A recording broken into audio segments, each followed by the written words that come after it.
एक झन नान का लइका कुआं में झांकीस। क्या बात।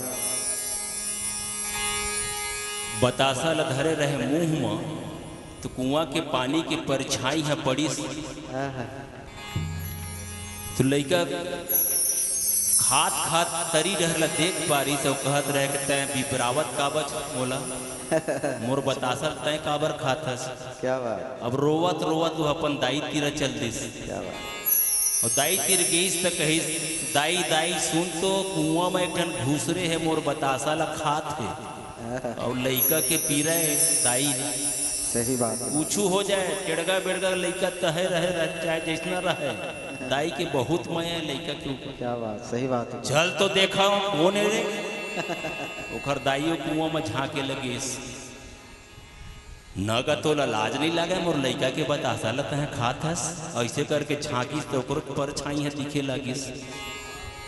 और जैसे छाव दिखिस या ये तो मोरेज कस दिखते एक झनाऊ आगे खाए बर। अब वो माता राम पहुंच गए अपन फिर ओखर दादा तीर। चल तो देखबे कुआं के भीतरी में दूरी झन बतासा खवैया आगे। अब ओखर दादा भी आई देखी सुखरो पर छाई पड़ गई।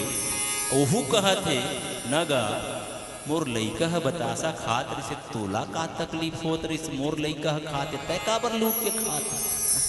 उसने जिंदगी में कहू कहू हम लोग खोजल पर थे हमरे छैया ला देख के कहू कहू डराए ला पड़ जाते।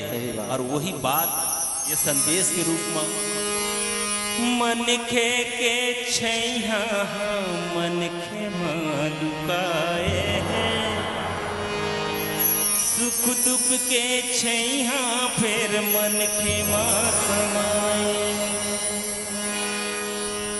सुख वाले मन के भारी राधे जी दुख वाले मन के फिर करमला ठठावे। सुख दुख के दुनिया में पारी पारी बाटा कौनो ला फूल मिले औ कौनो ला काटा।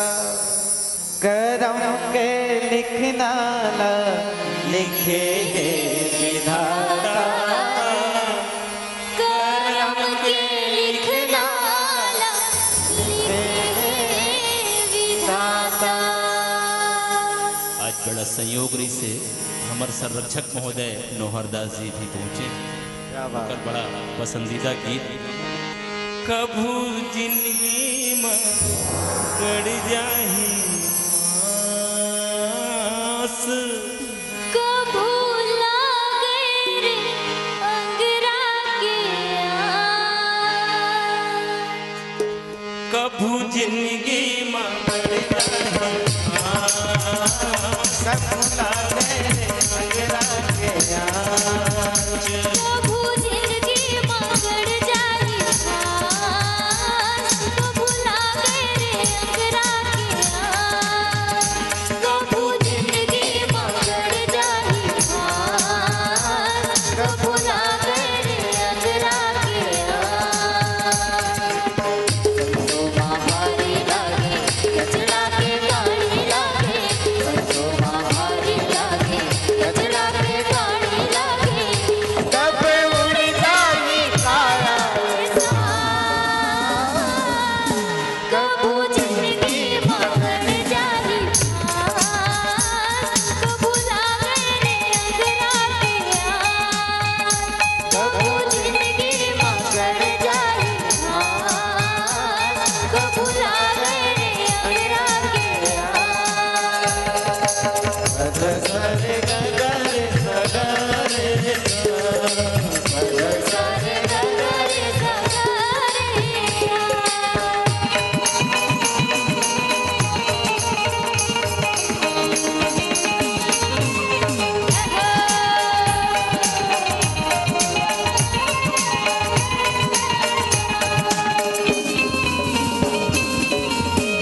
रामा भजो जय जय रामा हो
अगर आपको हमारा ये वीडियो पसंद आया हो तो लाइक, कमेंट और सब्सक्राइब ज़रूर कीजिए।